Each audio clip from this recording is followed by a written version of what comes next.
Assalamualaikum warahmatullahi wabarakatuh. Bismillahirrahmanirrahim. Salatu wassalamu ala Rasulillah wa ala alihi wa ashabihi wa mawalah. Alhamdulillah kita berjumpa kembali pada kesempatan yang bahagia ini.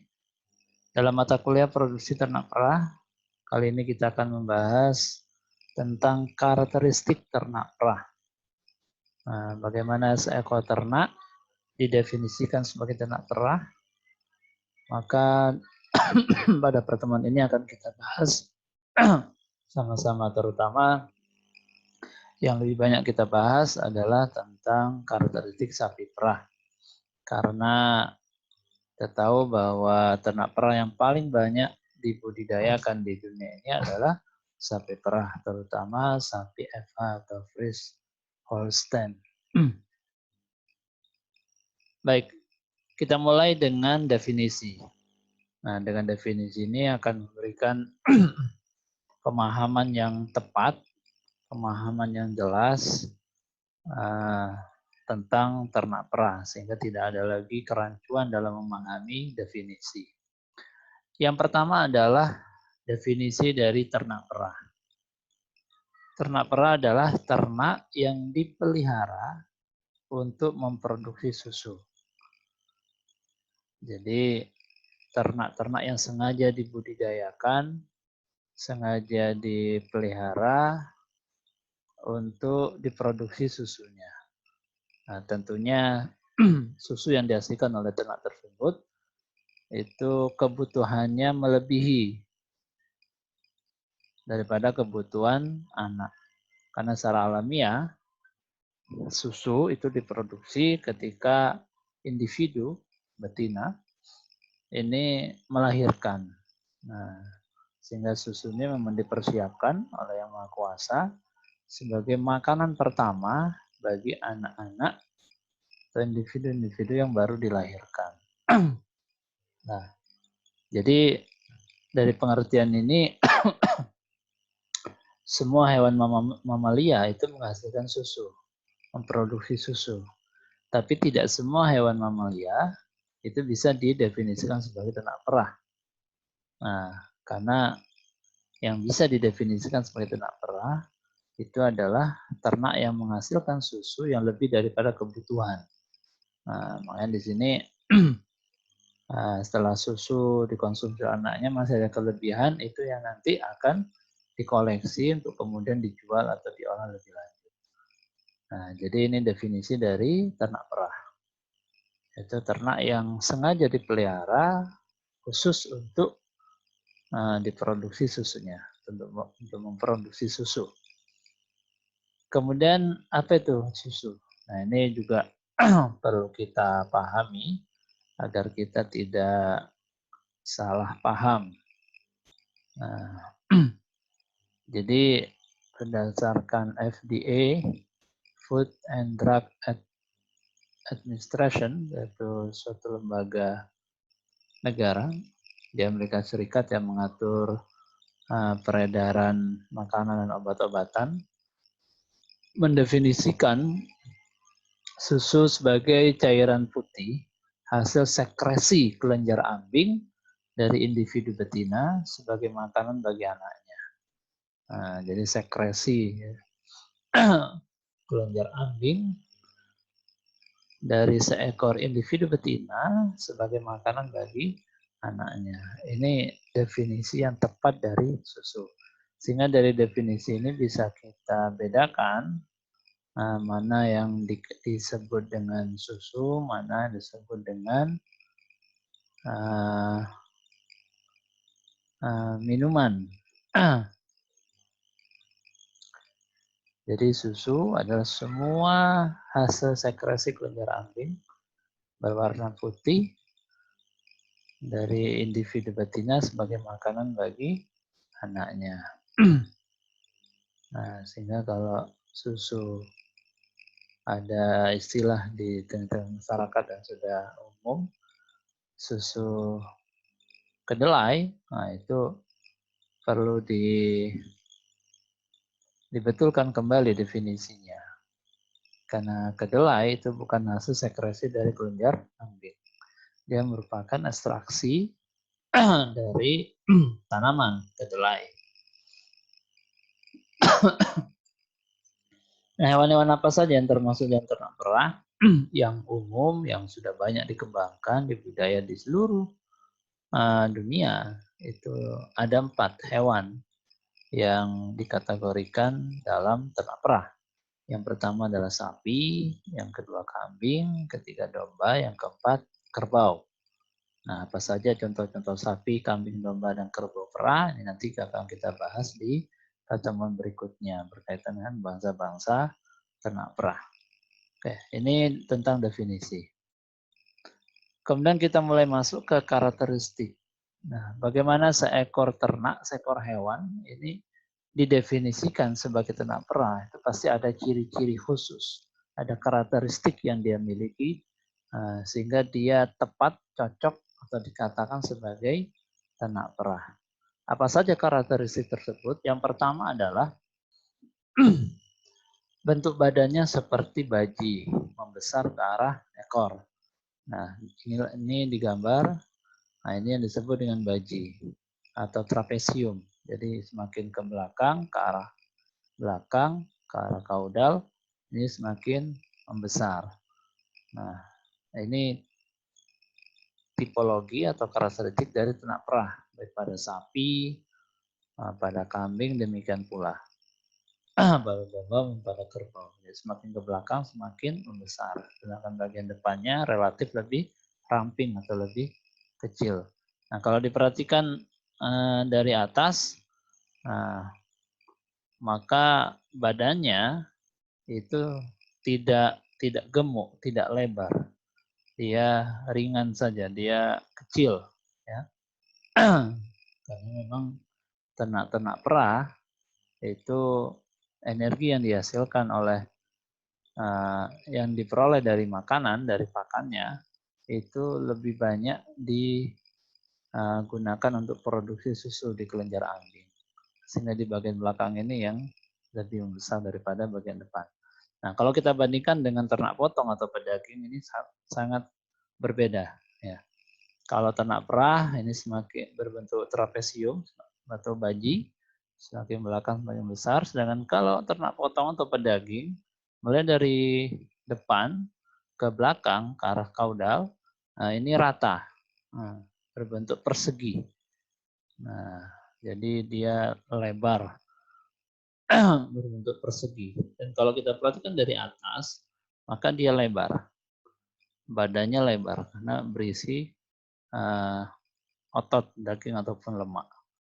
Nah, ini beda ternak perah dengan ternak potong atau pedaging. Ini karakteristik yang pertama yang harus kita pahami. Kemudian karakteristik yang kedua adalah tubuh ramping dan perototan yang kurang atau jelek. Karena memang untuk ternak perah ini tidak diarahkan untuk membentuk otot-otot yang besar atau otot-otot yang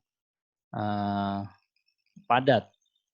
Karena yang mau kita tuju itu adalah produksi susu. Jadi bagaimana energi yang diperoleh dari makanan itu semua sebagian besar itu dialokasikan untuk produksi susu, bukan untuk memproduksi otot atau daging. Kemudian yang ketiga adalah leher panjang dan fleksibel. Leher yang panjang, ramping. Terkadang terdapat lipatan-lipatan kulit. Punggung tegak, jadi lurus, straight, struktur tulangnya halus, kakinya tinggi, karena dia bentuknya ramping, kakinya tinggi. Kemudian ini yang dari karakter utama dari tipe perah adalah ambing besar dengan puting besar dan urat yang menonjol. Dan pastinya ternak perah adalah ternak dengan produksi susu yang tinggi melebihi kebutuhan untuk anaknya. Nah, ini adalah karakteristik yang terdapat atau dimiliki oleh ternak-ternak perah, baik pada sapi, kambing, domba, maupun kerbau. Nah, kemudian kita akan lihat bagian-bagian dari sapi perah. Nah, karena dari bagian-bagian ini kita akan mempertimbangkan, memberikan penilaian mengenai individu sapi perah yang ideal. Ya. Nah, karena nanti ada penilaian terhadap sapi perah, apakah sapi perah yang kita pelihara itu secara karakteristik ternak perah itu termasuk tipe yang ideal atau tidak. Nah, nanti ada indikator, ada instrumen penilaiannya yang disebut dengan scorecard atau kartu skor. Nah, sebelum kita masuk ke kartu skor untuk menilai ternak-ternak kita apakah ideal sebagai tipe perah atau tidak, kita perlu mengenal bagian-bagian dari ternak perah itu sendiri. Kita mulai dari bagian depan. Nah, bagian depan ini ada forehead. Forehead ini adalah dahi. Nah, ini adalah dahi, forehead. Nah, kemudian ada poll. Poll ini adalah tempat tumbuhnya tanduk. Kemudian ada bridge of nose, jembatan hidung. Kemudian ada muzzle, muzzle adalah moncong. Kemudian nostril, nostril adalah lubang hidung. Ya. Nah, jadi istilah-istilah ini perlu dipahami karena istilah ini adalah istilah ilmiah. Nah, kalau kita cari di terjemahan populer, terjemahan umum, misalnya Google Translate, ini ada beberapa istilah yang kita kan tidak menemukan padanannya. Nah, maka perlu dihafal, perlu dipahami. Kemudian ada jauh, jauh ini adalah rahang. Kemudian throat, throat adalah tenggorokan. Jadi posisi ini dan di sini adalah posisi penyembelihan di tenggorokan ini. Kemudian ada neck, leher. Kemudian ada shoulder blade. Ini shoulder blade atau tulang belikat. Kalau pada manusia ini tulang belikat. Kemudian ada pen shoulder, titik bahu. Kemudian ada deolap. Jadi dada, dada bagian ujung dengan brisket, pas tulang dada. Kemudian point of elbow.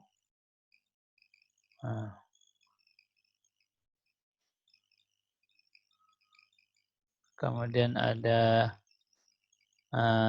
knee. Ini adalah lutut depan, itu knee. Kemudian the seng ini adalah tumit. Ya. Kemudian heel ini kuku.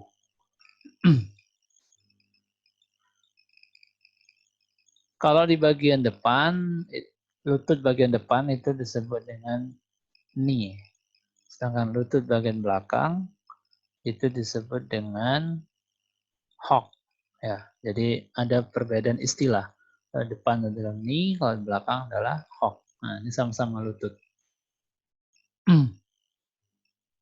Nah, knee berarti siku. Kalau pada siku, kalau hock adalah lutut. Ya, ini bagian depan, kaki bagian depan. Kemudian ini back, punggung. Mulai dari tulang belakang lumbar pertama sampai 13 ini adalah back atau punggung. Nah, kemudian di punggung ini adalah pundak, withers. Kemudian ada heart rate, lingkar dada. Nah, jadi kalau kita ingin mengukur bobot badan ternak dengan pendekatan lingkar dada, pada garis inilah kita mengukurnya. Ini adalah heart rate atau lingkar dada. Kemudian ada loin. Loin ini adalah pinggang. Nah, dan di bagian loin inilah terdapat daging yang paling mahal harganya. Bagian daging yang paling mahal biasanya diolah menjadi steak yang di dalamnya terdapat tenderloin, yaitu daging lemur khas yang penuh dengan bintik-bintik lemak di bagian pinggang ini. Kemudian ada rib. Rib ini adalah tulang rusuk. Ya. Kemudian barel. Barel ini disebut dengan dalam dada. Ya.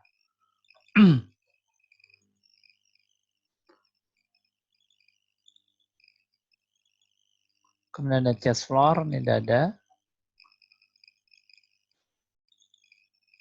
Fore rib adalah tulang rusuk bagian depan, rear rib ada tulang rusuk bagian belakang. Kemudian ada hip, tulang pinggul. Kemudian ada ram di pantat, bagian pantat. Kemudian ada tail head, pangkal ekor, pin bone, tulang pin, atau kemudian tulang apa namanya? Tulang pin, ada tail, ekor, kemudian inilah ambing. Ini adalah bagian-bagian ambing. Nah, ambing bagian depan disebut dengan foreudder, ambing bagian belakang disebut dengan rear udder. Nah, kemudian ada pertautan, ada attachment. Ini adalah foreudder attachment, pertautannya yang depan. Kalau di belakang, yang ini rear udder attachment. Nah, sehingga ambing ini dia melekat. Nah, melekat pada tubuh bagian belakang. Kemudian ini adalah mammary vein, jadi pembuluh vena yang ke kelenjar ambing sebelah mammary vein. Ini teeth atau puting. Kemudian ada suspensory ligament, otot yang membagi ambing di dua bagian, half kanan dan kiri. Hock tadi yaitu lutut, the claw to meet. Hoof ini kaki ya, jari belakang, pastern sama tumit ini. Nah, itulah beberapa istilah yang perlu kita pahami sehingga nanti dalam menilai seekor ternak perah dia ideal atau tidak berdasarkan ukuran-ukuran tersebut. Nah, kita mulai masuk bagaimana kita menilai, memberikan pertimbangan dan penilaian terhadap ternak-ternak, terutama sapi perah. Apakah sapi-sapi perah yang kita miliki atau yang ada ini ideal sebagai tipe perah atau tidak. Ada 5 aspek yang menjadi unsur penilaian dalam hal ini berdasarkan scorecard yang dikeluarkan oleh USDA, United States of Department of Agriculture, dari Departemen Pertanian Negara Amerika Serikat, dan ini sudah baku, standar, dan menjadi acuan dalam kontes ternak untuk menilai ternak-ternak FH yang ideal. Aspek yang pertama adalah kerangka dengan bobot 15%. Nah, untuk kerangka ini ada beberapa bagian yang dinilai, dipertimbangkan untuk dinilai. Yang pertama adalah bagian pantat atau ram. Kemudian perawakan, bagian depan, punggung, dan karakteristik pangsa. Nah, untuk pantat sendiri, yang ideal adalah panjang dan lebar dengan tulang pin sedikit lebih rendah dari tulang pinggul. Kemudian turut berada pas di tengah antara tulang pinggul dan tulang pin. Pangkal ekor sedikit di atas dan rapi di antara tulang-tulang pin, dan ekor bebas dari kekasaran. Jadi tidak nempel ke kaki dan tidak lembab, dia bergantung bebas. Kemudian posisi vulva itu hampir vertikal. Vulva ini kan bagian vagina, bagian terluar dari vagina. Nah, jadi kalau kita lihat vulvanya dia tegak lurus, vertikal. Kemudian untuk bagian perawakan kita lihat secara visual. Nah, itu perawakannya tinggi, termasuk panjang di tulang kaki. Nah, pola tulang yang panjang di seluruh tubuh, kemudian tinggi badan pada bahu, dan pinggul harus relatif proporsional. Jadi tinggi badan pada bagian depan, diukur dari mulai bahu atau pundak ke tanah, kemudian bagian belakang diukur dari mulai tulang pinggul ke tanah. Nah, ini tingginya itu harus proporsional antara depan dan belakang. Nah, ini perawakan yang diinginkan. Kemudian untuk bagian depan, kaki depannya lurus dan lebar. Nah, jadi dia sejajar antara kaki bagian kanan dan kiri, jadi tidak membentuk X ataupun kebalikannya O, dia lurus sejajar. Kemudian tulang belikat dan siku melekat kuat pada dada. Kemudian untuk bagian punggungnya, bagian punggung itu lurus dan kuat, kemudian pinggangnya lebar, kuat dan hampir rata. Nah, karakteristik bangsa secara keseluruhan gaya yang seimbang, yang kepala feminim, rapi, moncong lebar, lubang hidung terbuka lebar, dan rahangnya kuat. Nah, kuat ini terlihat dari pertautannya dengan tengkorak atau tulang kepala. Kemudian aspek yang kedua dalam penilaian sapi perah, Eva terutama, adalah karakteristik perah. Punya bobot 20%. Nah, karakteristik perah ini dinilai untuk mengetahui seberapa ideal seekor ternak ini termasuk dalam tipe perah.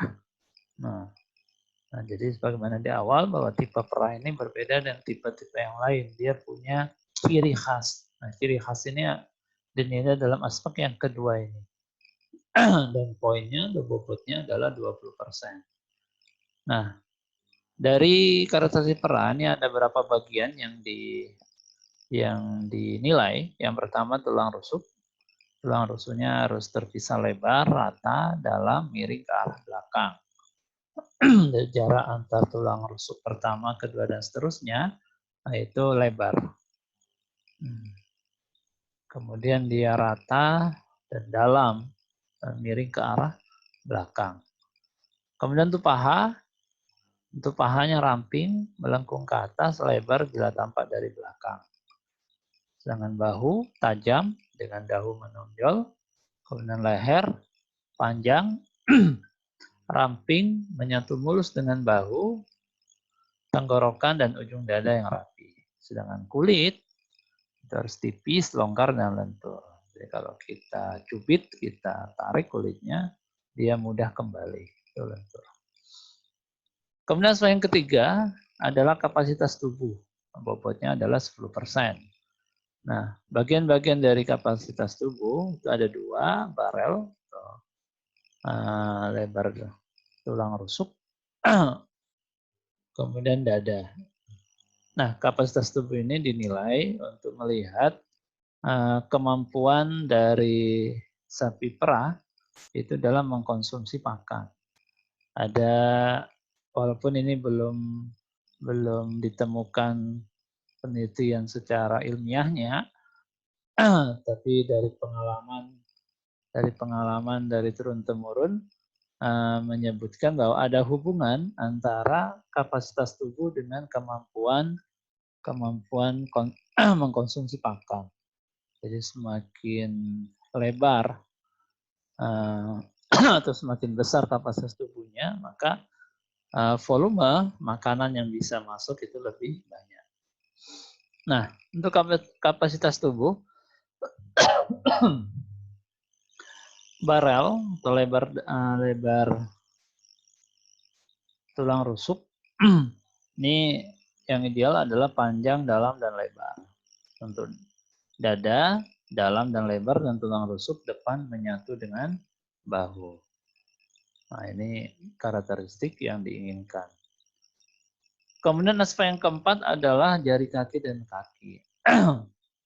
Nah, jari kaki dan kaki ini sangat penting juga dinilai, diamati sebagai pertimbangan Karena jari kaki ini kaitannya dengan mobilitas, ya, mobilitas dari ternak tersebut.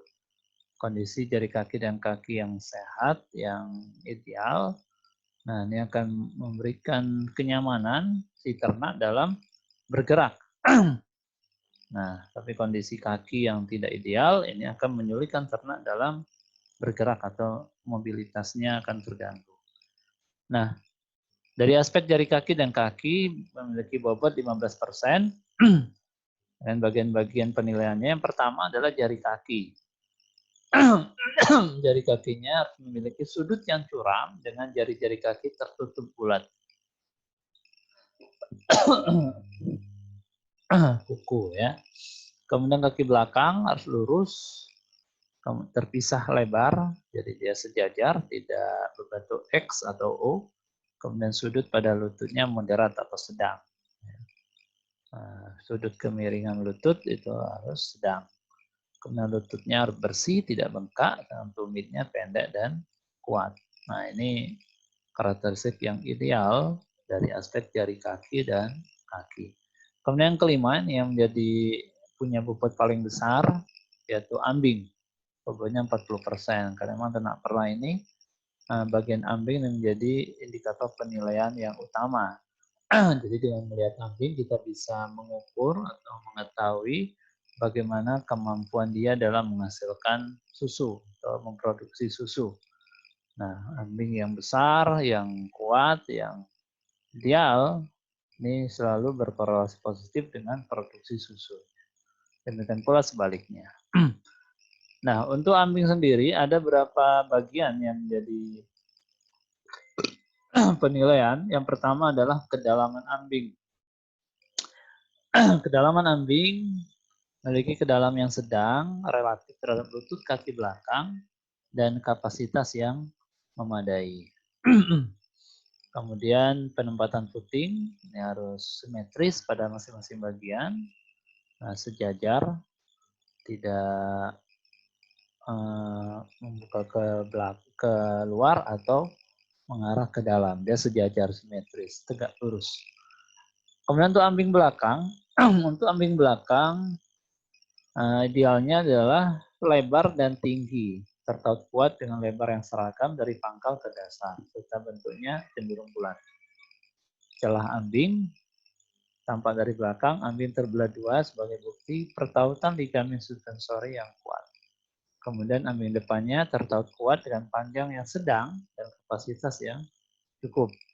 Kemudian puting berbentuk silindris atau tabung dengan ukuran yang sama dari keempat puting, kanan kiri, depan belakang, ukurannya seragam, dengan panjang diameter yang sedang, tidak terlalu kecil ataupun terlalu panjang.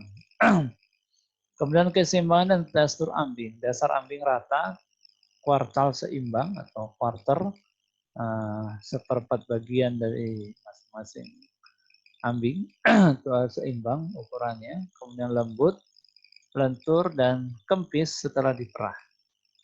Nah ini kondisi yang ideal pada bagian ambing. Nah ini kita lihat gambaran yang lebih real lagi, mana dari perbandingan kondisi-kondisi ternak yang diamati yang ideal sebagai tipe perah. Kita mulai dari kerangka, aspek kerangka frame di bagian sudut pantat atau ram angle. Ya. Nah, kita lihat di gambar yang paling kiri, ini pin, Saiger, dan hook. Jadi tulang pin ini lebih tinggi daripada tulang pinggul. Ya. Nah, sedangkan yang ideal adalah tulang pin itu harus lebih rendah. Ini tulang pin harus lebih rendah daripada tulang pinggul. Jadi dia cenderung menurun, slope. Nah, ini yang ideal. Nah, sedangkan yang ini terlalu miring, terlalu menurun. Nah, maka yang ideal untuk sudut pantat itu adalah gambar yang tengah, di mana tulang pin relatif lebih rendah sedikit dari tulang pinggul. Ya, Kalau ini lebih tinggi, kalau ini jauh lebih rendah. Nah, jadi yang ideal untuk aspek kerangka pada tulang sudut pantat adalah di gambar yang tengah. Slope from hip to pin. Kemudian untuk dari karakternya, untuk karakteristik perah, nah kita lihat di bagian rib atau tulang punggung, tulang rusuk. Nah, tulang rusuk yang ideal itu adalah yang sedang, yang gambar tengah. Nah, kita lihat tulang rusuknya ini atau bagian barrelnya.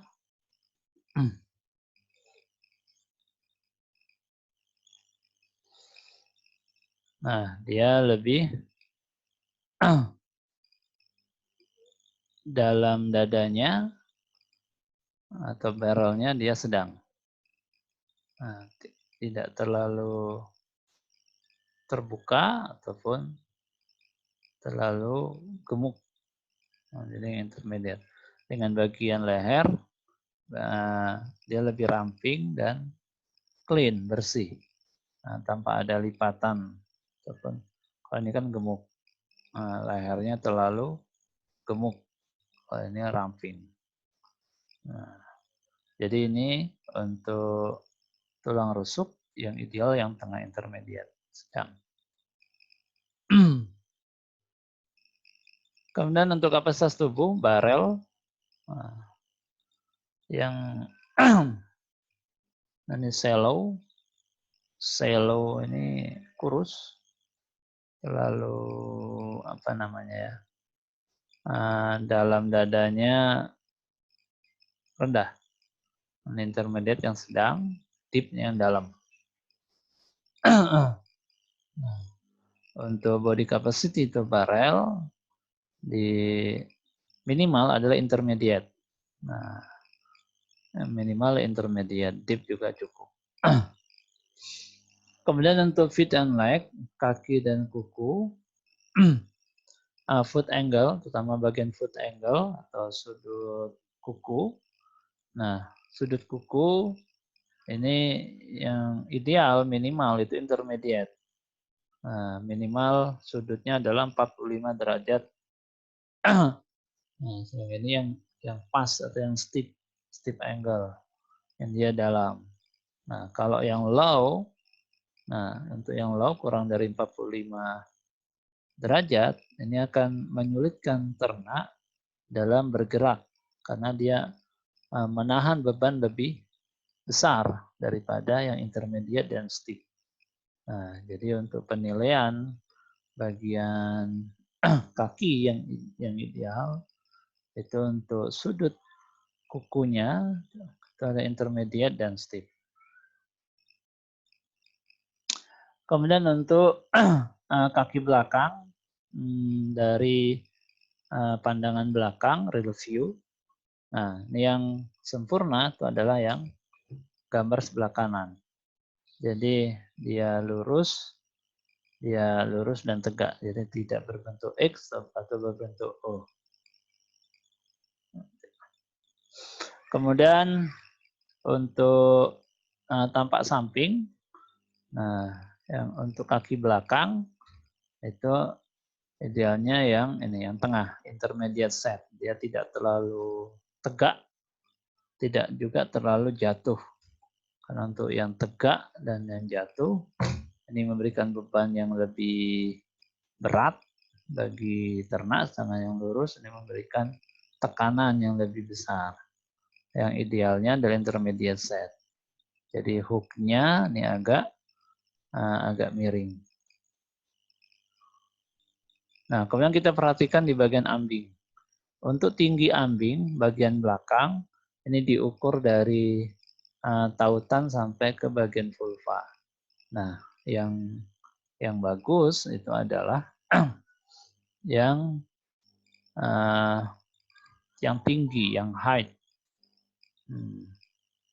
Sehingga kapasitas ambingnya ini semakin besar. Nah, kalau yang low ini rendah, kapasitas ambingnya kecil, intermediate, sedang. Yang height ini kapasitas ambingnya menjadi besar. Kemudian untuk lebar ambing belakang. Nah, ini juga yang diharapkan adalah yang wide. Karena tinggi dan lebar ini berkorelasi terhadap kapasitas atau volume ambing. Semakin besar volume ambing, maka semakin banyak susu yang dihasilkan. Nah, kemudian yang terakhir adalah under depth, jadi kedalaman ambing. Nah, yang ideal itu adalah ambing ini sejajar atau relatif berada di area hook, area lutut. Ya, jadi dia tidak terlalu tinggi ataupun dia terlalu ke bawah. Nah, terlalu memanjang mendekati permukaan atau lantai. Ideal yang pertengahan. Kemudian yang terakhir untuk underclave atau pembagian dari ambing. Nah, ini yang kuat, ini ambing bagian kanan dan kiri tampak jelas perbedaannya, ruangnya. Nah, ini menandakan bahwa pertautan otot-otot ligamen yang mengikat ambing pada tubuh ini terlihat kuat. Nah, ini yang ideal, yang bagian strong. Ini yang intermediate, ini yang weak. Jadi ambing bagian kanan dan kiri, nah ini kurang jelas terlihat. Nah, yang ideal adalah yang strong, yang paling kanan. Kemudian untuk teat placement untuk tata letak footing. Nah, ini kita lihat gambar sebelah kiri, dia footingnya menjauh antara footing kanan dengan footing kiri. Nah, dia mengarah keluar. Dia terlalu lebar. Nah, yang ideal itu adalah yang centrally, yang dia pas di tengah, simetris kanan dan kiri. Nah, jadi dia posisinya sejajar. Nah, kalau yang gambar paling kanan, inside plasma quarter, dia terlalu ke dalam. Jadi footingnya mengarah ke dalam. Jadi yang ideal adalah yang gambar di tengah. Yang terakhir untuk for other attachment, untuk pertautan ambing bagian depan, maka nampak yang sebelah kiri, paling kiri, itu pertautannya lemah sekali.